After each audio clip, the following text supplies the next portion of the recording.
Hello students, வணக்கம். Welcome to PSZ Chemistry Channel for Easy Learning. இந்த video எதுக்கு அப்படின்னா, இப்போ 12th ஸ்டாண்டர்ட் போர்டு எக்ஸாம் போகக்கூடிய ஸ்டூடெண்ட்ஸ் கெமிஸ்ட்ரி பேப்பர்ல பிசிக்கல் கெமிஸ்ட்ரியில எப்படி மேக்ஸிமம் மார்க்ஸ் ஸ்கோர் பண்ணலாம், என்னென்ன டெக்னிக்ஸ் எல்லாம் நம்ம யூஸ் பண்ணணும் அப்படின்னா கெமிஸ்ட்ரியில இருக்கக்கூடிய பிசிக்கல் சாப்டர்ஸை நம்ம ஈஸியா ரிவைஸ் பண்ணலாம், படிக்கலாம் அப்படின்றதுக்கான வீடியோ. அதே மாதிரி எனக்கு ரியாக்ஷன்ஸ் வேண்டாம், ஈக்குவேஷன்ஸ் வேண்டாம், தியரிஸ் நிறைய வேணும் அப்படின்றவங்களுக்கான வீடியோவும் கூட. ஏன் அப்படின்னா நம்மளுக்கு கெமிஸ்ட்ரியில இன்ஆர்கானிக் ஆர்கானிக்க கம்பேர் பண்ணும்போது பிசிக்கல் கெமிஸ்ட்ரியில தியரி கொஸ்டின்ஸ் அதிகம். ஸோ படிக்கிறதும் ரீப்ரொடியூஸ் பண்றதும் நம்மளுக்கு ரொம்ப ஈஸியா இருக்கும். ஸோ அதை பேஸ் பண்ணி தான் இந்த வீடியோ உங்களுக்கு போஸ்ட் பண்ணியிருக்கேன். ஸோ இப்போ நம்ம வீடியோக்குள்ள போகலாம். வீடியோவை தொடர்ச்சியா கண்டினியூஸா பாருங்க. ஸோ உங்களுக்கு ரொம்ப யூஸ்ஃபுல்லா இருக்கும். இப்போ பிசிக்கல் கெமிஸ்ட்ரியில நம்மளுக்கு மொத்தம் 5 சாப்டர்ஸ் இருக்கு.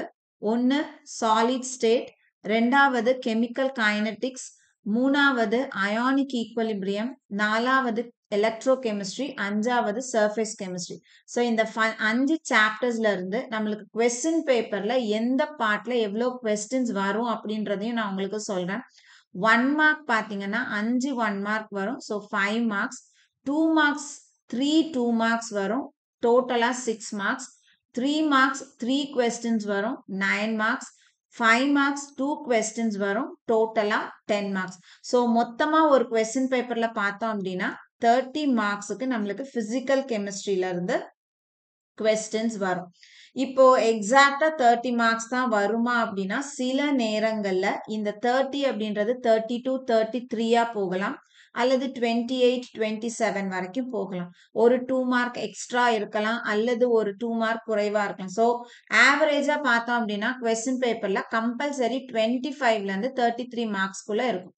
ஸோ எவ்வளோ மார்க் வந்தாலும் நம்ம ஒரு ஆவரேஜா 30ன்னு எடுத்துக்கிட்டோம்னா 30 மார்க்ஸும் நீங்க ஸ்கோர் பண்ண முடியும், அல்லது 30ல இருந்து 25 வரைக்கும் நீங்க கண்டிப்பா ஸ்கோர் பண்ணலாம். இப்போ வெறும் தியரி நான் சொல்றேன், இதுல இருந்து நம்மளுக்கு ப்ராப்ளம் வருமா அப்படின்னா இந்த 5 சாப்டர்ஸ்ல சர்ஃபேஸ் கெமிஸ்ட்ரியை தவிர்த்து மீதி 4 சாப்டர்லயும் ப்ராப்ளம் இருக்கு. நம்ம கொஸ்டின் பேப்பர்ல பார்த்தோம் அப்படின்னா பிசிக்கல்ல இருந்து ஒரு ப்ராப்ளம் கண்டிப்பா இருக்கும். அதே மாதிரி இன்ஆர்கானிக்ல இருந்து ஒரு ப்ராப்ளம் இருக்கும். ஆர்கானிக்க பொறுத்த வரைக்கும் ஒரு ப்ராப்ளம், அதாவது மெக்கானிசம் அந்த மாதிரி கொடுப்பாங்க.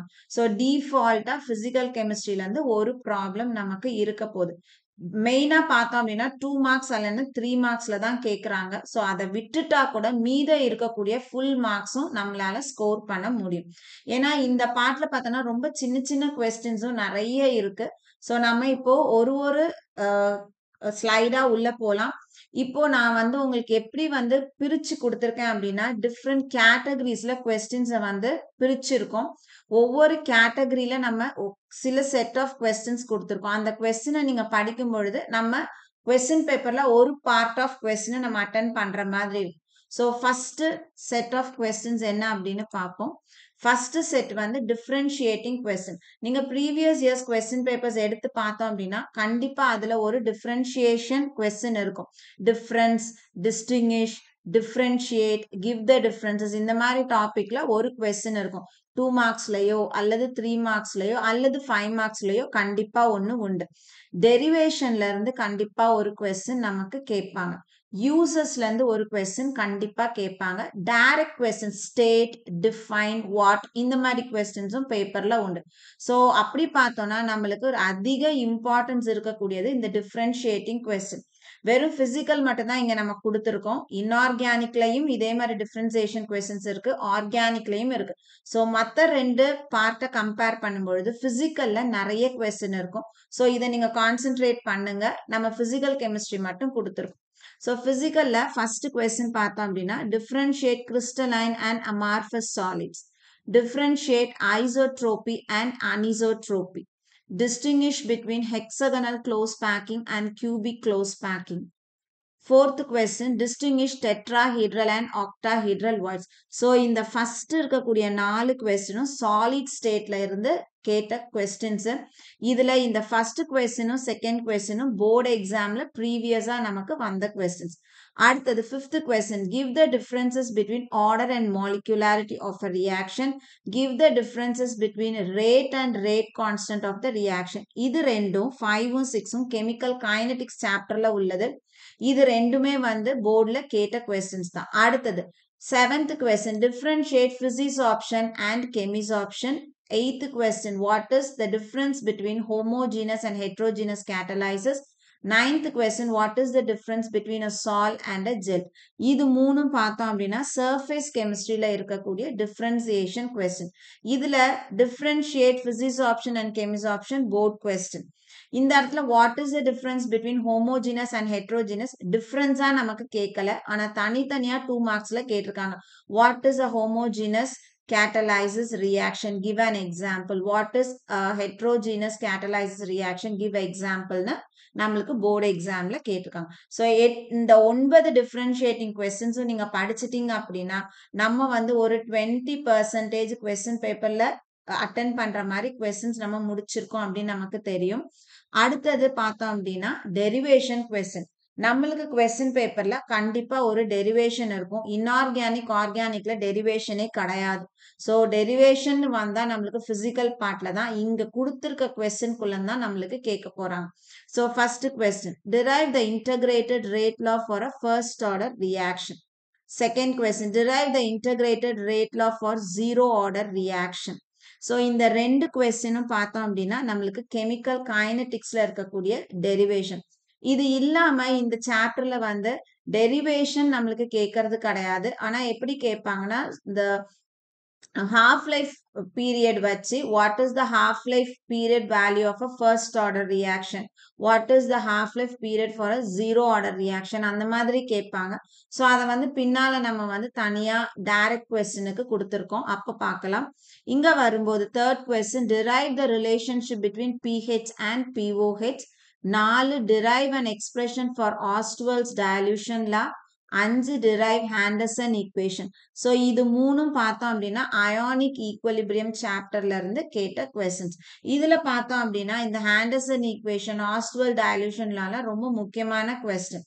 இப்போ இந்த relationship between pH and pOH பார்த்தோம்னா பிஹெச் அப்படின்றது ஒரு தனி 2 மார்க்ஸாவே கேட்கலாம். ஸோ இந்த ரிலேஷன்ஷிப் படிக்கும் போதே அந்த 2 மார்க் நம்ம படிச்சிருப்போம். அதே மாதிரி ரிலேஷன்ஷிப் டிரைவ் பண்ணும்போது அயானிக் ப்ராடக்ட் ஆஃப் வாட்டரும் நம்ம இந்த இடத்துல வந்து எழுதுவோம்.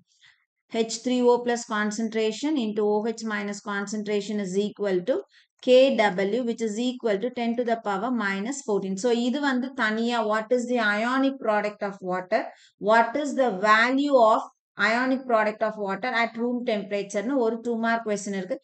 அதுக்கான ஆன்சர் தான் இது. ஸோ ரிலேஷன்ஷிப் படிச்சீங்க அப்படின்னா இந்த கொஸ்டின் நம்ம படிச்சிட்டோம்னா பிஹெச்சுக்கு டெஃபினிஷன் படிச்சிருவோம், ஒரு 2 மார்க்ஸ் முடிஞ்சிருது. அயானிக் ப்ராடக்ட்டுக்கு ஒரு ஆன்சர் படிச்சிருவோம். ஸோ 2 மார்க்ஸ் இந்த ஒரே கொஸ்டின்ல நம்ம படிச்சிடலாம்.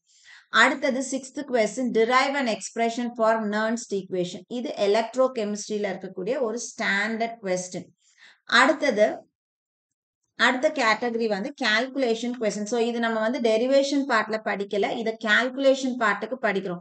ஏன்னா இப்ப டெரிவேஷன் வரும் பொழுது நம்மளுக்கு ஸ்டெப்புக்கு ஹாஃப் மார்க் கொடுப்பாங்க.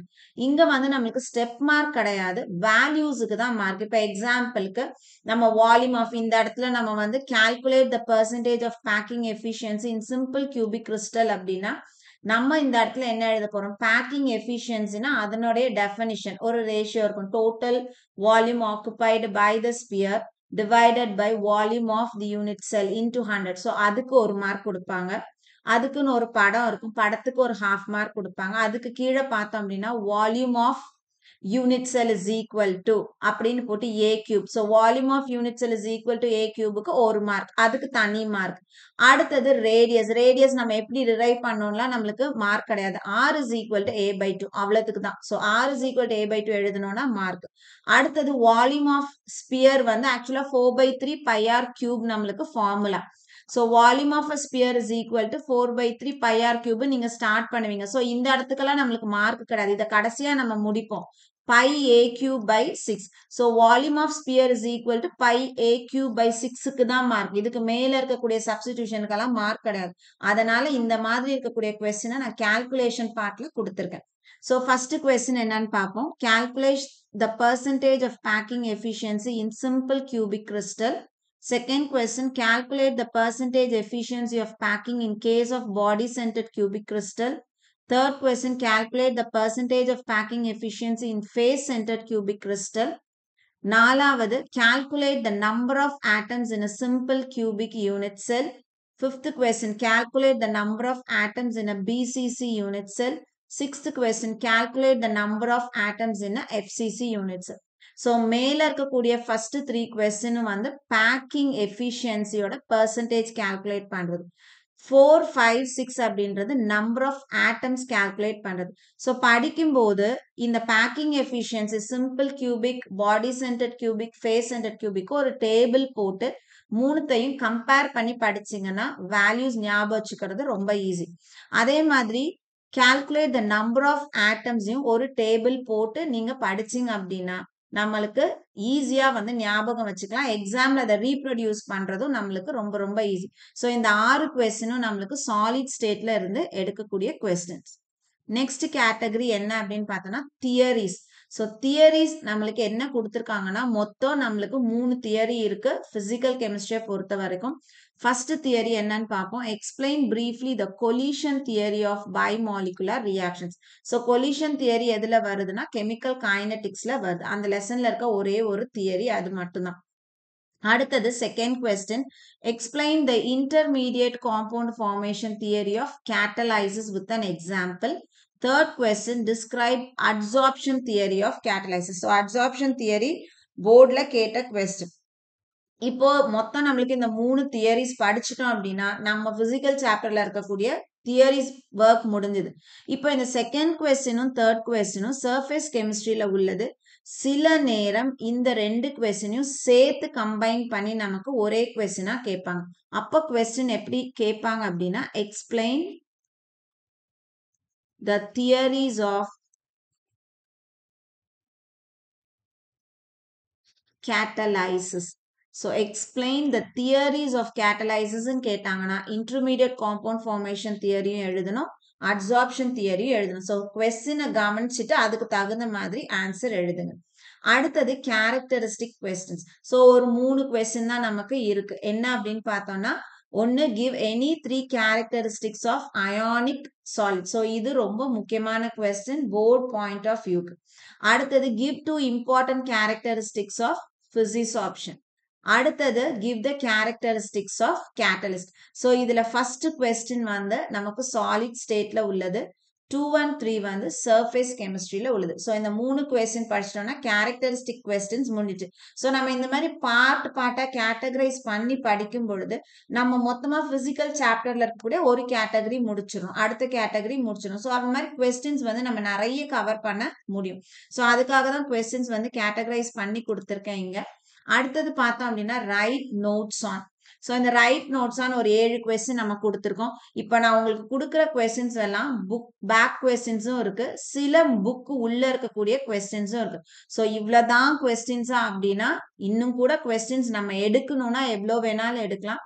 ஸோ இங்க கொடுத்துருக்க கொஸ்டின்ஸ் வந்து வெவ்வேறு இடங்கள்ல உங்களுக்கு வெவ்வேறு கொஸ்டின் பேப்பர்ஸ்ல கேட்கப்பட்ட கொஸ்டின்ஸ் எல்லாத்தையும் வந்து ஒன்னா கம்பைல் பண்ணி ஒரே வீடியோவா உங்களுக்கு போஸ்ட் பண்ணியிருக்கேன். ஸோ இப்போ நம்ம அடுத்தது ரைட் நோட்ஸ் ஆன் போலாம். ஸோ ஃபர்ஸ்ட் கொஸ்டின் என்ன அப்படின்னா write notes on Schottky defect. Second question write notes on Frenkel defect. Third question write notes on metal excess and metal deficiency defect. So இது மூணும் பார்த்தோம் அப்படின்னா நமக்கு சாலிட் ஸ்டேட்ல இருக்கக்கூடிய கொஸ்டின்ஸ். ஸோ நம்ம இந்த கொஸ்டின்ஸ் எல்லாம் நிறைய தடவை ப்ராக்டிஸ் பண்ணியிருப்போம். நம்ம படிக்கும் போதே ஸ்காட்கியும் ஃப்ரங்கலும் வந்து நீங்க கம்பேர் பண்ணி படிச்சீங்கன்னா இன்கேஸ் டிஃப்ரென்ஸ் கேட்டா கூட நம்மளால வந்து எழுத முடியும். அதே மாதிரி மெட்டல் எக்ஸஸ் மெட்டல் டெஃபிஷியன்சியும் நீங்க கிட்டத்தட்ட கம்பேர் பண்ணி படிச்சீங்க அப்படின்னா ஒரு பாயிண்ட் தான் வந்து மாறும், இது எல்லாமே வந்து கிட்டத்தட்ட ஒரே மாதிரி தான் இருக்கும். இந்த மூணுத்துக்குமே எக்ஸாம்பிள் மஸ்ட். கண்டிப்பா வந்து எக்ஸாம்பிள் நம்மளுக்கு ஒரு பிக்சர் கொடுத்துருப்பாங்க புக்ல, அதை வந்து நீங்க போடலைனாலும் பரவாயில்ல, ஆனா கண்டிப்பா ஸ்காட் கீனா NaCl அப்படின்னு இருக்கணும். ஃப்ரங்கல் அப்படின்னா AgBr இருக்கணும். Metal excess defect NaCl, metal deficiency defect FeO compulsory இருக்கணும். இது வந்து 5 மார்க்ஸ்ல இப்பெல்லாம் கேட்கறது கிடையாது. 3 மார்க்ஸ்ல கேட்கறாங்கன்னா ஹாஃப் மார்க் நம்மளுக்கு அலாட் பண்ணுவாங்க. ஸோ ஹாஃப் மார்க் தானேன்னு யோசிக்காதீங்க. ஒவ்வொரு ஹாஃப் மார்க்கும் நம்மளுக்கு மார்க்கை ஏற்றி கொடுக்கும். அடுத்தது 4th question, write notes on sacrificial protection. Sacrificial protection. So sacrificial protection எங்க வருது? எலக்ட்ரோ கெமிஸ்ட்ரியில கரோஷன் பார்ட்ல வரக்கூடியது. சில சமயம் இதை வந்து கேத்தோடிக் ப்ரொடெக்ஷன் அப்படின்னும் கேட்பாங்க. ஸோ அப்படி கேட்டாலும் சாக்ரிஃபிஷியல் ப்ரொடெக்ஷன் கேட்டாலும் ஒரே ஆன்சர் தான். அடுத்தது write notes on electro osmosis, catalytic poison, electrophoresis. So இது மூணு வந்து சர்ஃபேஸ் கெமிஸ்ட்ரியில இருக்கக்கூடிய கொஸ்டின்ஸ். ஸோ ரைட் நோட்ஸ்ன்னு கேட்குறாங்க, நிறைய பெருசா எழுதணுமா? இப்போ எலக்ட்ரோ ஆஸ்மாசிஸ்க்கெல்லாம் ஒரு படம் இருக்கும், டெஃபினிஷன் எழுதுனா போதும். எலக்ட்ரோஃபோரசிஸ் டெஃபினிஷன் படம் இருந்தா போதும். ஸோ 3 மார்க்ஸ்ல கேட்டாங்கன்னா தாராளமா அதெல்லாம் போதும். கேட்டலிட்டிக் பாய்சன்னா என்ன, ஒரு எக்ஸாம்பிள் எழுதுனா போதும். அடுத்த டைப் ஆஃப் கேட்டகரி என்ன அப்படின்னா எக்ஸ்பிரஷன் கொஸ்டின்ஸ். ஸோ பிசிக்கல்ல பார்த்தோம்னா ரெண்டே எக்ஸ்பிரஷன் கொஸ்டின் தான். ஸோ பிசிக்கல் சொல்ல முடியாத ஹோல் புக்ல ரெண்டே எக்ஸ்பிரஷன் கொஸ்டின்ஸ் தான் இருக்கு. First question, write the Bragg's equation and explain the terms involved. So Bragg's equation நம்ம என்ன எழுதுவோம்? 2D sin theta is equal to n lambda. So equation எழுதியாச்சு. explain the termனா என்ன எழுத போறோம்? D போட்டு interplanar distance, theta போட்டு angle of diffraction, n போட்டு order of diffraction, lambda போட்டோம்னா wavelength of X-ray. ஸோ இவ்வளோதான் நம்ம எழுத போறோம். ஸோ ஈக்குவேஷனுக்கு இப்போ 2 மார்க்ஸ்ல கேட்குறாங்கன்னா ஈக்குவேஷனுக்கு 1 மார்க், கீழே நம்ம கொடுக்கக்கூடிய அந்த டேர்ம்ஸுக்கு 1 மார்க் கொடுப்பாங்க. ரெண்டாவது write the Arrhenius equation and explain the terms involve. Arrhenius equation என்ன?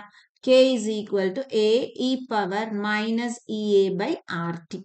ஸோ K அப்படின்றது ரேட் கான்ஸ்டன்ட், A வந்து frequency factor, EA அப்படின்றது activation energy, R gas constant, T absolute temperature. So இவ்வளோதான் எழுத போகிறோம். ஸோ இந்த எக்ஸ்பிரஷன் கொஸ்டின்ஸ் ரொம்ப முக்கியம், விடவே கூடாது. அடுத்த டைப் ஆஃப் கேட்டகரி என்ன அப்படின்றத பார்ப்போம். அடுத்தது ஃபேக்டர்ஸ் அஃபெக்டிங். ஸோ ஒரு 3 ஃபேக்டர்ஸ் அஃபெக்டிங் கொஸ்டின் தான் நம்மளுக்கு ஹோல் பிசிக்கல் கெமிஸ்ட்ரி சாப்டர்ல இருக்கு. First question, what are the various factors affecting rate of a reaction. So இதெல்லாம் one point மட்டும் தான், வேர்ட்ல தான் வரப்போகுது. கான்சென்ட்ரேஷன், டெம்பரேச்சர், அந்த மாதிரி ஒரு வேர்ட்ல தான் நம்ம எழுத போறோம். ஸோ இது வந்து கெமிக்கல் கைனடிக்ஸ்ல உள்ளது. அடுத்த question, what are the various factors affecting the electrolytic conductance. இது நம்மளுக்கு எலக்ட்ரோ கெமிஸ்ட்ரியில வரப்போகுது. அடுத்தது, what are the factors which influence the absorption of a gas on a solid. இது வந்துட்டு சர்ஃபேஸ் கெமிஸ்ட்ரியில வரக்கூடாது. ஸோ 3 ஃபேக்டர்ஸ் அஃபெக்டிங் முடிச்சிட்டிங்கன்னா அந்த பார்ட் முடிஞ்சுது. அடுத்தது classification or types. So 4 question நமக்கு இருக்கு. ஃபர்ஸ்ட் கொஸ்டின் என்ன அப்படின்னு பார்ப்போம். Explain briefly the 7 types of units. So இது வந்து கொஸ்டின் வந்து நம்மளுக்கு 2 மார்க்ஸ்ல கேட்குறாங்க அப்படின்னா நம்ம வெறுசா பேர் மட்டும் எழுதுனா போதும். கியூபிக், ராம்பஹீட்ரல், ஆர்த்தோராம்பிக், டெட்ராகோனல், இந்த மாதிரி பேர் மட்டும் எழுதுனா போதும். ஒருவேளை நமக்கு வந்து 3 மார்க்ஸ் 5 மார்க்ஸுக்கு போகுதுன்னா அந்த லென்த்தும் எழுதணும், எட்ஜ் லென்த் எழுதணும், பாண்ட் ஆங்கிள் எழுதணும். சரியா? அடுத்தது பார்த்தோம் அப்படின்னா இந்த இடத்துல how are point defects classify. நம்ம புக்ல ஒரு சின்ன கிளாசிபிகேஷன் கொடுத்துருப்பாங்க. இது வந்து நம்மளுக்கு புக்கு உள்ள இருந்து எடுத்த கொஸ்டின். அடுத்தது classify the following solids, P4, brass, diamond, NaCl. So இதெல்லாம் ஒரு வேர்டு தான் நம்ம எழுத போறோம். மாலிகுலார், மெட்டாலிக், கோவலண்ட், அயானிக், அந்த மாதிரி எழுத போறோம். 4வது கொஸ்டின் வந்து what are the types of buffer solution, give example. So buffer சொல்யூஷனோட டைப்ஸ் என்ன? அசிடிக் பஃபர், பேசிக் பஃபர், அதனுடைய எக்ஸாம்பிள் ஒன்று எழுத போறோம். ஸோ அசிடிக் பஃபரா இருந்துச்சுன்னா CH3COOH and CH3COONS, acetic acid and sodium acetate எழுத போறோம். பேசிக் பஃபரா இருந்ததுன்னா ammonium hydroxide and ammonium chloride எழுத போறோம்.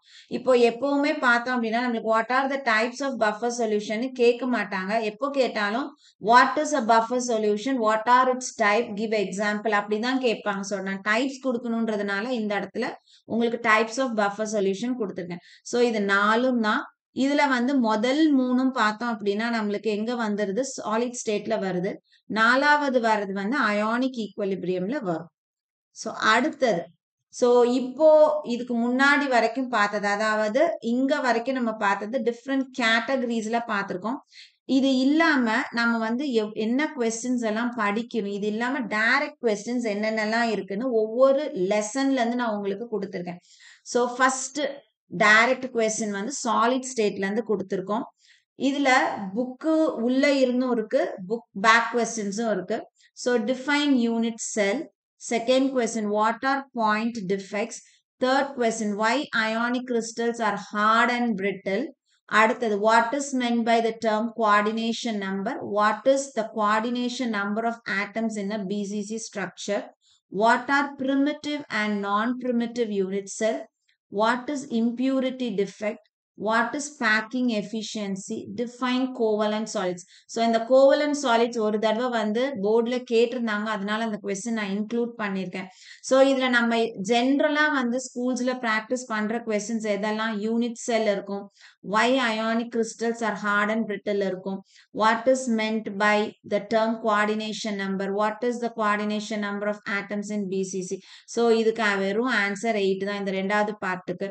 அடுத்தது what is packing efficiency. So packing efficiency நம்ம எங்க படிப்போம், பெர்சன்டேஜ் பேக்கிங் எஃபிஷியன்சி அந்த 5 மார்க் கொஸ்டின் படிக்கும் பொழுது அதுல ஃபர்ஸ்ட் பாயிண்ட் பேக்கிங் எஃபிஷியன்சிக்கு எழுதும். ஸோ இந்த 5 கொஸ்டினும் ரிப்பீட்டடா நம்மளுக்கு ஸ்கூல் லெவல்ல எழுதக்கூடிய கொஸ்டின்ஸ். அடுத்தது கெமிக்கல் கைனடிக்ஸ் சாப்டர்ல இருக்கக்கூடிய டைரக்ட் கொஸ்டின்ஸ் என்னன்னு பார்ப்போம். Define average rate and instantaneous rate. Define rate law and rate constant. அடுத்தது define half life of a reaction. So half life na என்ன அப்படின்னு நம்ம எழுத போறோம். அடுத்தது show that for a first order reaction half life is independent of initial concentration. So இங்க நம்ம இந்த மாதிரி கொஸ்டின் கம்பைன் பண்ணி கேட்கறாங்க, 2 மார்க்ஸ்ல கேட்கறாங்கன்னா ஹாஃப் லைஃபுக்கு 1 மார்க்கும், நம்மளுக்கு வந்து first order is independent of the initial concentration. First order ரியாக்ஷனுடைய ஹாஃப் லைஃப் வந்து இனிஷியல் கான்சென்ட்ரேஷனை டிபெண்ட் பண்ணாது அப்படின்னு அந்த லாஸ்டா ஒன்னு எழுதுறோம் இல்லையா, t half is equal to, அதுக்கு மார்க் கொடுப்பாங்க. ஸோ அதனால அதுக்கு தகுந்த மாதிரி நம்ம படிச்சுக்கிட்டா போதும். ஃபர்ஸ்ட் ஆர்டர் ரியாக்ஷன் எழுதுங்க, ஃபைனல் ஈக்குவேஷன் எழுதுங்க. அடுத்தது what is an elementary reaction. அடுத்தது ஸோ இந்த இதுல வந்து அடுத்த question, how do concentrations of the reactant influence the rate of a reaction. அடுத்தது how do nature of reactant influence the rate of a reaction. இதெல்லாம் பார்த்தோம் அப்படின்னா நம்மளுக்கு புக் பேக்ல இருக்கக்கூடிய கொஸ்டின்ஸ். அப்புறம் இதுல அதே மாதிரி zero order, give 2 examples for zero order, இதுவும் வந்து புக் பேக் கொஸ்டின். லாஸ்டா இருக்கக்கூடிய give 2 examples for first order reaction, இது நம்மளுக்கு புக் பேக் கிடையாது, புக்கு உள்ள இருந்து கேட்கக்கூடிய கொஸ்டின். இப்போ இதுல நம்ம ஃப்ரீக்வெண்டா எழுதக்கூடிய கொஸ்டின்ஸ் எல்லாம் எதுன்னு பார்ப்போம். Average rate and instantaneous rate, rate law and rate constant, define half life of a reaction எழுதியிருப்போம், எலிமெண்ட்ரி ரியாக்ஷன் எழுதியிருப்போம். இந்த ரெண்டும் கொடுத்திருப்பாங்க, examples for zero order and example for first order. So நம்ம ஃப்ரீக்வெண்டா நிறைய தடவை எக்ஸாம்ஸ்ல எழுதுன கொஸ்டின்ஸை வந்து ரொம்ப தரோவா இருக்கணும் நம்ம. அடுத்த டைரக்ட் கொஸ்டின் வந்து அயானிக் ஈக்குவலிபிரியம் சாப்டர்ல இருந்து. ஸோ அயானிக் ஈக்குவலிபிரியம்ல what are Lewis acids and bases? Give 2 example for it. So Lewis acid na enna, Lewis base na enna அப்படின்னு. ஸோ நம்ம வந்து டெஃபினிஷனா அப்படியே ஃபுல்லா ஸ்டேட்மெண்டாலாம் அவங்க எதிர்பார்க்க மாட்டாங்க. ஸோ லூயிஸ் ஆசிட் அப்படின்னா அந்த இடத்துல நம்ம என்ன எழுதுவோம், எலக்ட்ரான் பேர் அக்செப்டார்னு எழுதுவோம். பேஸ் அப்படின்னா எலக்ட்ரான் பேர் டோனார், அவ்வளோ எழுதுனா போதும். எக்ஸாம்பிள்ஸ் மட்டும் கரெக்டா பார்த்து எழுதிக்கணும். அடுத்தது discuss the Lowry Bronsted concept of acids and bases. So இது வந்துட்டு ஆசிட் அப்படின்றது donates proton, so proton donor. Base அப்படின்றது புரோட்டான் அக்செப்டார், அவ்வளவுதான் கீவேர்ட், அதுக்கு தான் மார்க். அடுத்தது what are Arrhenius acids and bases, give examples for each. So இந்த இடத்துல அரேனியஸ் ஆசிட்ஸ் அண்ட் பேசஸ்னா நம்ம என்ன எழுதுவோம், those substances which gives out H plus ion in solution வந்து acid, substances which gives out OH minus ion in solution is Arrhenius base. Example எழுத போறீங்க. அடுத்தது give the limitations of Arrhenius concept of acids and bases, 2 point புக்ல கொடுத்திருப்பாங்க. அதே மாதிரி give the limitation of Lowry Bronsted theory ஒரு point நம்மளுக்கு புக்ல இருக்கும். அடுத்தது define solubility product. அடுத்த question define ionic product of water, give its value at room temperature. So இது நான் ஃபர்ஸ்டே சொன்னேன், relationship between pH and pOH question நாங்க படிச்சிட்டோம் அப்படின்னாவே இந்த கொஸ்டினுக்கான ஆன்சரும் நம்ம படிச்சிடும். அதே மாதிரி define pH and pOH relationship படிக்கும் போது இதுக்கான வேல்யூவும் நம்ம அதுல எழுதுவோம். ஸோ நம்ம இந்த கொஸ்டினும் படிச்சிடும். அடுத்தது பஃபர் சொல்யூஷன். இப்பதான் சொன்னேன், பஃபர் சொல்யூஷன் எப்பவுமே சேர்த்து டைப்ஸோட சேர்த்து தான் நம்மளுக்கு கேட்பாங்க. அடுத்தது what is buffer action, what is buffer index. So buffer சொல்யூஷனுக்கும் பஃபர் ஆக்ஷனுக்கும் கிட்டத்தட்ட ஒரே ஆன்சர் தான் வரும். ஸோ பஃபர் ஆக்ஷன் எழுதும்போது எபிலிட்டி அப்படின்னு எழுத போறோம், அங்க எழுதும் போது சொல்யூஷன் அப்படின்றதுல இருந்து ஸ்டார்ட் பண்ணும். ஸோ இந்த 11 கொஸ்டினும் நம்மளுக்கு அயானிக் ஈக்குவலிபிரியம் அப்படியே டைரக்டா கேட்கக்கூடிய கொஸ்டின். ஸோ ரொம்ப ஈஸி, இது எல்லாமே ரொம்ப சின்ன சின்ன ஆன்சர்ஸ், எதுவுமே பெருசு கிடையாது. அடுத்ததுக்கு வரும். அடுத்தது எலக்ட்ரோ கெமிஸ்ட்ரி சாப்டர்ல இருக்கக்கூடிய டைரக்ட் கொஸ்டின்ஸ் என்னெல்லாம் பார்ப்போம். ஸோ இதுல புக் பேக் இருக்குது, புக் உள்ள இருந்தும் இருக்குது. Define anode and cathode. ஆனோட்னா என்ன, கேத்தோட்னா என்ன. அடுத்தது why does conductivity of a solution decreases on dilution of the solution. State Kohlrausch law and explain any one of the applications. So Kohlrausch law வந்து ரொம்ப ரொம்ப முக்கியமான ஒரு law. At state Faraday's laws of electrolysis. So laws of electrolysis அப்படின்னா நம்ம ரெண்டு லாவும் எழுதணும். First law, second லா, ரெண்டு லாவும் எழுதணும். ஸ்பெசிபிக்கா ஸ்டேட் Faraday's ஃபர்ஸ்ட் லான்னு கேட்டாங்கன்னா அதை மட்டும் எழுதணும். செகண்ட் லான்னு கேட்டாங்கன்னா அதை மட்டும் எழுதணும். ஜென்ரலா Faraday's laws of electrolysis-னா ஃபர்ஸ்ட் லா, செகண்ட் லா சேர்த்து எழுதணும். அடுத்தது why is anode in galvanic cell is considered to be negative and cathode positive electrode. அடுத்தது why is AC current used instead of DC in measuring the electrolytic conductance. அடுத்தது இது வரைக்கும் 6 வரைக்கும் நம்மளுக்கு book பின்னாடி இருக்கக்கூடிய கொஸ்டின். 7ல இருந்து 12 வரைக்கும் புக்கு உள்ள இருந்து கேட்கக்கூடிய கொஸ்டின்ஸ். ஸோ ஃப்ரீக்வெண்டா நிறைய கொஸ்டின் பேப்பர்ஸ்ல, நிறைய ஸ்கூல்ஸ்ல வச்ச கொஸ்டின் பேப்பர்ஸ், நிறைய டிஸ்ட்ரிக்ட்ல வச்ச கொஸ்டின் பேப்பர்ஸ்ல எல்லாம் இந்த கொஸ்டின்ஸ் வந்து ரிப்பீட்டடா வந்திருக்கு.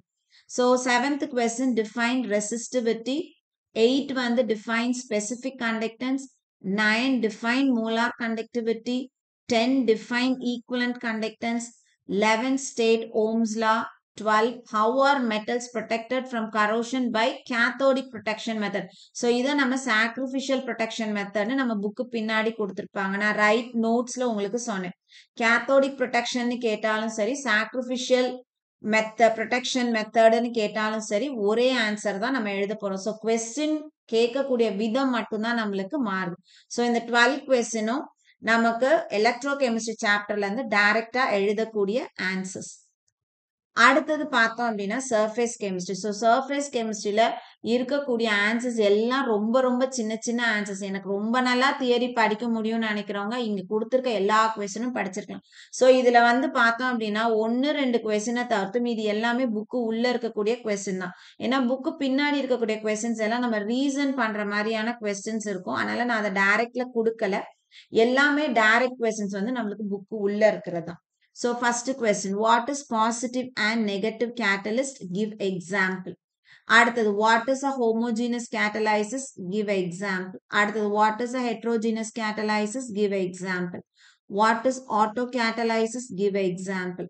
So இப்ப இதுல எல்லாம் பார்த்தோம் அப்படின்னா நம்ம இப்ப பாசிட்டிவ், நெகட்டிவ், அதுக்கப்புறம் ஹோமோஜீனஸ், ஹெட்ரோஜீனஸ், இதுக்கெல்லாம் பார்த்தோன்னா ஒரு சில எக்ஸாம்பிள்ஸை வச்சு நம்ம எல்லாத்துக்குமே என்ன பண்ண முடியும், எழுதிட முடியும்.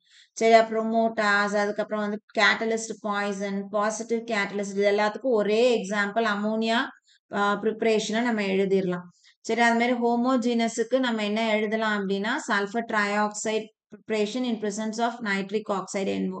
ஹெட்ரோஜீனஸ்க்கும் அமோனியா ப்ரிப்பரேஷனை எழுதலாம். ஸோ ஒரு 2 ரியாக்ஷனை மட்டும் வச்சிட்டோம் அப்படின்னா எல்லாத்துக்கும் எக்ஸாம்பிள்ஸ் அதாவே நம்ம யூஸ் பண்ணிக்கலாம். அடுத்தது வாட் ஆர் ஆக்டிவ் சென்டர்ஸ். அடுத்தது what is lyophilic and lyophobic colloids. Give examples. அடுத்தது what is peptization. What is Tyndall effect. So Tyndall effect அப்படின்றது ரைட் நோட்ஸ் ஆன் டிண்டால் எஃபெக்ட்னு கேட்பாங்க. அந்த ஒரு படம் போட்டு டிண்டால் எஃபெக்ட்னா என்னன்னு எழுதணும். அதே மாதிரி Brownian movement, write notes on Brownian movement கேட்டாங்கன்னா அந்த டெஃபினிஷன் எழுதி டயக்ராம் கொடுக்கணும்.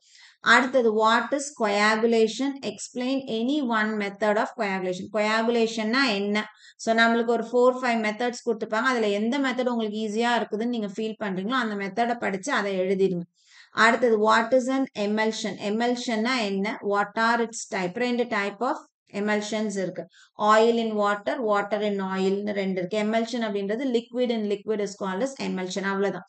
What is de-emulsification? Separation of two liquids is called as de-emulsification. அவ்வளவுதான் answer. What are the various de-emulsifying techniques? நம்மளுக்கு வந்து 9 டெக்னிக்ஸ் கொடுத்துருப்பாங்க. நீங்க ஒரு 4 அல்லது 5 உங்களுக்கு எது ஈஸியா இருக்கோ அதை படிச்சு வச்சுக்கோங்க. அடுத்தது what is inversion of phase, give an example. So இது வந்து ரொம்ப ரேர் கொஸ்டின், ஆனா இது ஒரு தடவை போர்டில் வந்து நம்மளுக்கு கேட்டிருக்காங்க. அடுத்தது what is gold number, write 3 uses of emulsion. So இது எல்லாமே வாட் அப்ப எல்லாமே ஒரு லைன் 2 லைன்ல வரக்கூடிய ஆன்சர்ஸ். இது எல்லாமே நீங்க படிக்கலாம்.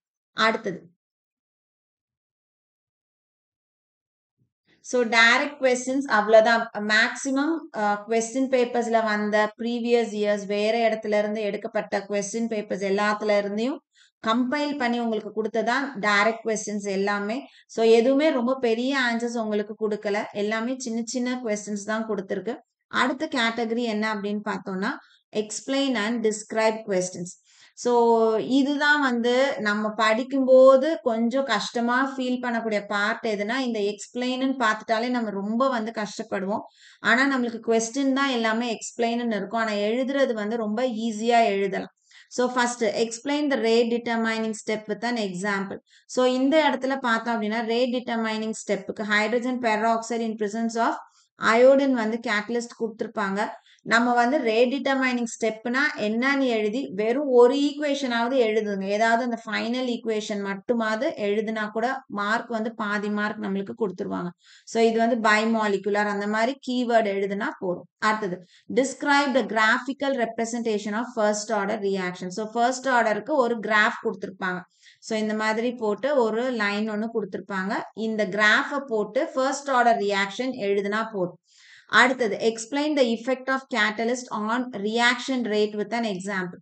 ஸோ இஃபெக்ட் ஆஃப் கேட்டலிஸ்ட் இந்த கொஸ்டின் வந்து ரொம்ப முக்கியம். இஃபெக்ட் ஆஃப் கேட்டலிஸ்ட் அப்படின்னா it lowers the activation energy, அது ஒரு keyword. Lowers the activation energy.